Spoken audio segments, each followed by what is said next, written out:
तीन पैर वाले ऋषि भृंगी की रहस्यमय कथा। माता पार्वती ने क्यों दिया था उन्हें श्राप? आइए सुनते हैं पूरी कथा को। ऋषियों में एक ऋषि भृंगी थे जो स्त्रियों को तुच्छ समझते थे और शिव जी को गुरु तुल्य मानते थे, किंतु माँ पार्वती को वो अनदेखा करते थे। एक तरह से वो माँ को भी आम स्त्रियों की तरह साधारण और तुच्छ ही समझते थे। महादेव भृंगी के इस स्वभाव से चिंतित और खिन्न थे। एक दिन शिवजी ने माता पार्वती से कहा, आज ज्ञान सभा में आप भी चलें। माँ पार्वती शिवजी के इस प्रस्ताव को स्वीकार की और ज्ञान सभा में शिवजी के साथ विराजमान हो गई। सभी ऋषिगण और देवताओं ने माँ और परमपिता को नमन किया और उनकी प्रदक्षिणा की और अपना अपना स्थान ग्रहण किया। ऋषि भृंगी महर्षि माँ पार्वती और शिव जी को साथ देखकर थोड़े चिंतित थे।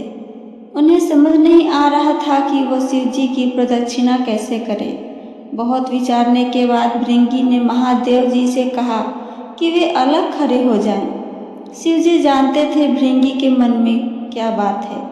वो माँ पार्वती को देखने लगे।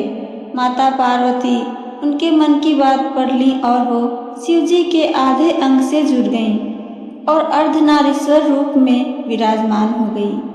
अब तो भृंगी और परेशान। कुछ पल सोचने के बाद भृंगी ने एक राह निकाली। भंवरे का रूप लेकर शिव जी के जटा की परिक्रमा की और अपने स्थान पर खड़े हो गए।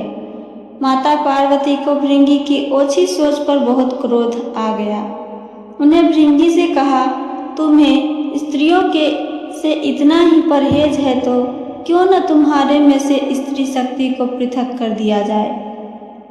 और माँ पार्वती ने भृंगी से स्त्रीत्व को अलग कर दिया। अब भृंगी ना तो जीवित में थे और ना मृत में। उन्हें अपार पीड़ा हो रही थी। वो माँ पार्वती से क्षमा याचना करने लगे। तब शिव जी ने माँ से भृंगी को क्षमा करने को कहा। माँ पार्वती ने उन्हें क्षमा किया और बोली, संसार में स्त्री शक्ति के बिना कुछ भी नहीं।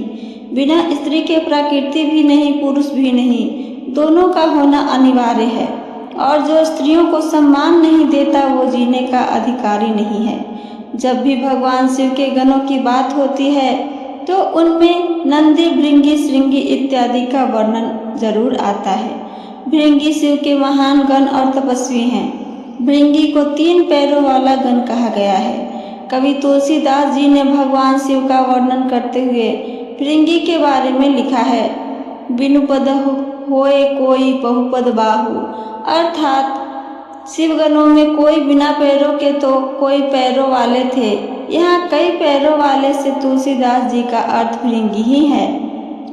पुराणों में उन्हें एक महान ऋषि के रूप में दर्शाया गया है जिनके तीन पांव हैं। शिव पुराण में भी भृंगी को शिवगण से पहले एक ऋषि और भगवान शिव के अनन्य भक्त के रूप में दर्शाया गया है।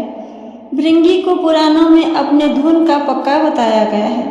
भगवान शिव में उनकी लगन इतनी अधिक थी कि अपनी उस भक्ति में उन्होंने स्वयं शिव पार्वती से भी आगे निकलने का प्रयास कर डाला। भृंगी का निवास स्थान पहले पृथ्वी पर बताया जाता था। उन्होंने भी नंदी की भांति भगवान शिव की घोर तपस्या की। उसकी तपस्या से प्रसन्न होकर भगवान ने उन्हें दर्शन दिए और वर मांगने को कहा। तब श्रृंगी ने उनसे वर मांगा कि वे जब भी चाहें उन्हें महादेव की सानिध्य प्राप्त हो सकता है। ऐसा सुनकर महादेव ने उन्हें वरदान दिया कि वो जब भी चाहे कैलाश पर आ सकते हैं। उस वरदान को पाने के बाद भृंगी ने कैलाश को ही अपना निवास स्थान बना लिया और वहीं भगवान शिव के सानिध्य में रहकर उनकी आराधना करने लगा।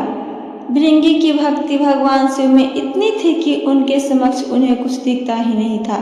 भृंगी केवल शिव के ही पूजा किया करते थे और माता पार्वती की पूजा नहीं करते थे। नंदी आदि शिवगणों ने उन्हें कई बार समझाया कि केवल शिव जी की पूजा नहीं करनी चाहिए, किंतु उनकी भक्ति में डूबे भृंगी को ये बात समझ नहीं आती थी। भृंगी केवल भगवान शिव की परिक्रमा करना चाहते थे, किंतु आधी परिक्रमा करने के बाद वे रुक गए। भृंगी ने माता से अनुरोध किया कि वे कुछ समय के लिए महादेव से अलग हो जाएं। ताकि वे अपनी पूरी परिक्रमा कर सकें। अब माता ने हंसते हुए कहा कि ये मेरे पति हैं और मैं किसी भी स्थिति में इनसे अलग नहीं हो सकती। भृंगी ने उनसे बहुत अनुरोध किया, किंतु माता हटने को तैयार नहीं थी। भृंगी अपने हट पर अड़े थे। महादेव ने तत्काल महादेवी को स्वयं में विलीन कर लिया। उनका ये रूप ही प्रसिद्ध अर्धनारीश्वर रूप कहलाया, जो देवताओं के लिए भी दुर्लभ था। उनका ये रूप देखने के लिए देवता तो देवता, स्वयं भगवान ब्रह्मा और नारायण वहां उपस्थित हो गए। भृंगी ने कीड़े का रूप धरकर महादेव के सिर पर परिक्रमा करना चाही। तब माता पार्वती ने उन्हें श्राप देकर उनके भीतर के स्त्री रूप को छिन्न भिन्न कर दिया। दयनीय स्थिति में आने के बाद माता पार्वती से क्षमा याचना की, दोनों की पूजा और परिक्रमा की। तब महादेव के अनुरोध पर माता पार्वती अपना श्राप वापस लेने को तैयार हुई, किंतु भृंगी ने माता को ऐसा करने से रोक दिया। भृंगी ने कहा कि हे माता, आप कृपया मुझे ऐसे ही रहने दें, ताकि मुझे देखकर पूरे विश्व को ये ज्ञान होता रहे कि शिव और शक्ति एक ही है और नारी के बिना पुरुष पूर्ण कभी नहीं हो सकता है। उसकी इस बात से दोनों बड़े प्रसन्न हुए और महादेव ने उसे वरदान दिया कि वो सदैव उनके साथ ही रहेंगे। साथ ही भगवान शिव ने कहा, चूंकि भृंगी उनकी आधी परिक्रमा की ही कर पाया था, इसलिए आज से उनकी आधी परिक्रमा का ही विधान होगा। यही कारण है कि महादेव ही केवल ऐसे हैं जिनकी आधी परिक्रमा की जाती है। भृंगी चलने फिरने में असमर्थ थे, इसलिए भगवान शिव ने उन्हें तीसरा पैर भी प्रदान किया, जिससे वो अपना भार संभालकर शिव पार्वती के साथ चलते रहे हैं।